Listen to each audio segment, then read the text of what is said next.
It's important for you to develop that strategy for you and be able to apply it.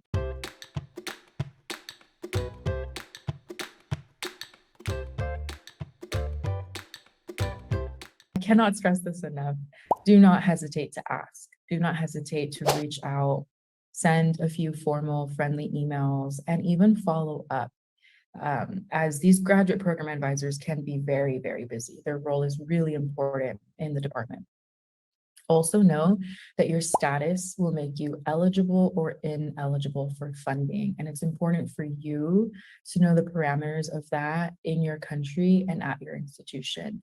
So for example, your documentation status can impact your ability to receive funding. It can also make you available for certain funding. There are fellowships and scholarships out there specifically for undocumented students, but there are restrictions as far as how, when, where you can use those funds. And it's important for you to be able to do the research to figure that out as far as the institution you're at, the country you're at, and so forth.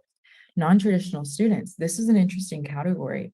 If you are considered a non-traditional student when applying, there might be funding available for you as well. I know someone who just received a beautiful funding package as a non-traditional student. Of course, he has, a great research project and he's very, very deserving of it, but you wouldn't necessarily think that there would be funding for that, and there absolutely is. So I encourage you to look into that.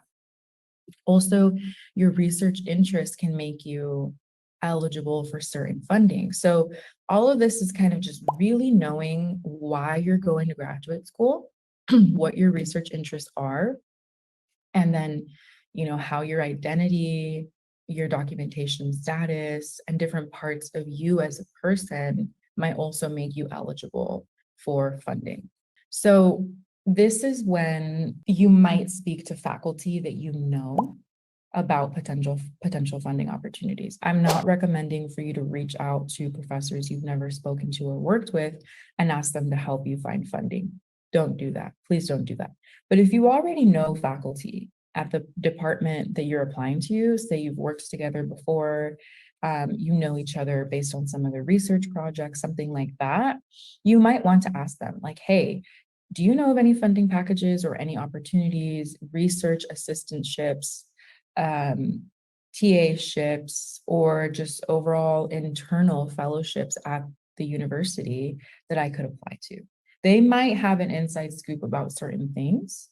The gentleman who I mentioned previously, who's coming in with external funding as a non-traditional student, was able to do it through the professor that he's working under directly. So these things can happen. It's important to ask in a friendly way, and also know that, faculty, as you're applying, they might say, you know what, I don't offer that for any students who are applying because I want to make sure the playing ground is fair. And that makes sense too. Another thing that you should do is speak to a financial advisor at the institution you're applying to. I know the UC system has one at each UC. They're very unique. They have a very unique role. They really just work to help you find funding. And they have resources as far as list servers and websites, and just they are in the know about where funding is coming in from and how students can get access to it. So if you can make an appointment with them as you're applying, I highly recommend that. They might not be able to meet with you because you're not currently enrolled, but they might be able to say, hey, check out these websites. And that's still useful. And you can possibly find them within graduate division or graduate resources at the university you're applying to. And that is when you can seek internal grants from that university. Currently, I'm on an internal grant that I didn't even know existed. And I found just by poking around on my university website, and poof, I found something I qualified for.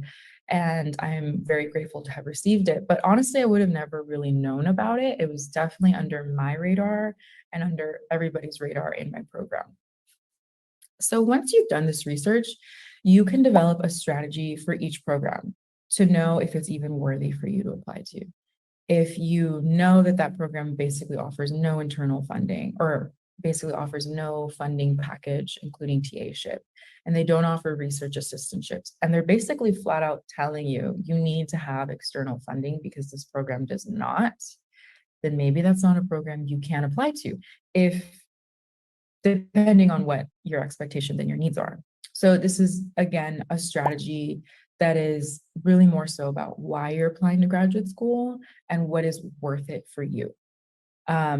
If Berkeley was to have accepted me, they didn't even accept my application, and that's okay. But if they did, but they needed me to pay all of it, and there was no chance of TA-ships, internal funding, or fully funded years to do research, but UC Santa Barbara did offer that for me, I know that I would have let go of my dream to go to UC Berkeley, and I would have taken UC Santa Barbara because for me, um, you know, the loans are just not something that I saw as feasible for me to pursue my PhD. But this is different for everyone. And so it's important for you to develop that strategy for you and be able to apply it. Basically, kind of create the strategy as a set of eyeglasses that you now look through as you're looking for programs, as you're applying, and as you're seeking funding, because you know what your strategy is and what you're looking for.